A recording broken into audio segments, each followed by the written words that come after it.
This is the Luxe Brewer, Breville's answers to the Mocha Master. We got one carafe. We have the metal carafe, not the glass. The great unveil. The brewer. Inside here we have filter basket, mesh, some filter papers, a scoop.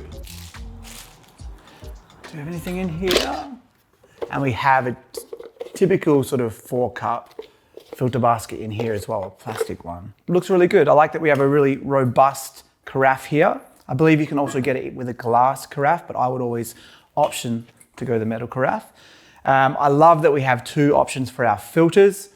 Even though, to be honest, I probably wouldn't use this filter because I don't like heavy brews. And typically when you're using a mesh filter, you get a lot more extraction.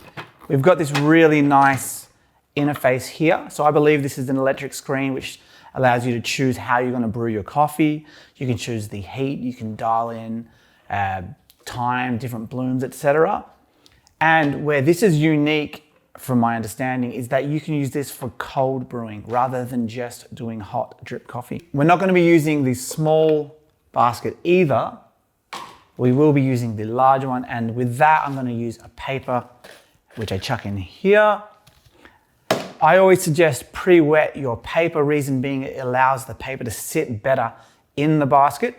And one of the unique features of the Luxe Brewer is that you have a removable carafe, which allows you to take your carafe to your filter water, fill it up to the desired amount. In this case, we're going to do 1800 mils, which equates to 12 cups. All right, so I've weighed out 120 grams of coffee for my brew. We're going to do that 120 grams to 1800 mils of water. And as I said earlier, it'll be about 10 to 12 cups, depending on how big your cup is. I place my grinds inside my basket. And I like to just gently move it around just so it settles a little bit. All right, I'm gonna place my basket into the brewer, grab my carafe, also place it inside the brewer. And I'm gonna jump down here to my menu. I don't know how to work this thing.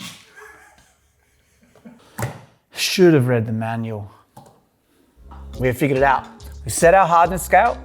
I'm now just going to press the volume knob, as our studio man calls it.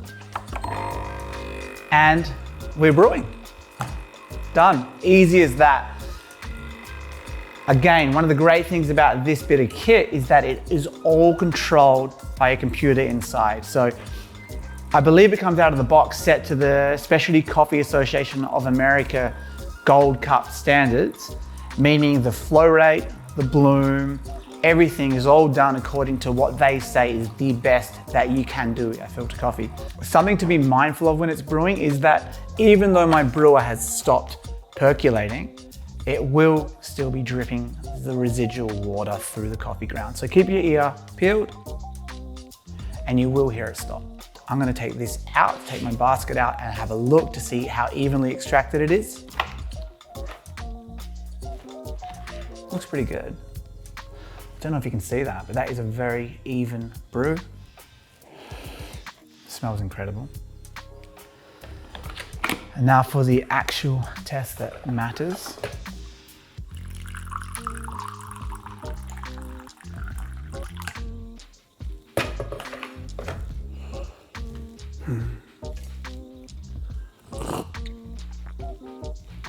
That's delicious. So all in all, this brewer, even though I was a bit naive and I should have read the manual first, has actually been very simple and easy to use. What I'd like to do next is I want to do a deep dive into really setting up my brew. We're talking like bloom time, we're talking flow rate, everything. So I can really approach it from a coffee nerd standpoint. But for now, as far as a brewer goes, for someone at home, if you're a coffee enthusiast or even just the average Martin Parr, like I said, this thing can do it all. So I'm super excited. I'm gonna take this one home. Sorry boys, back in the office. This one's coming with me. Yeah, pumped.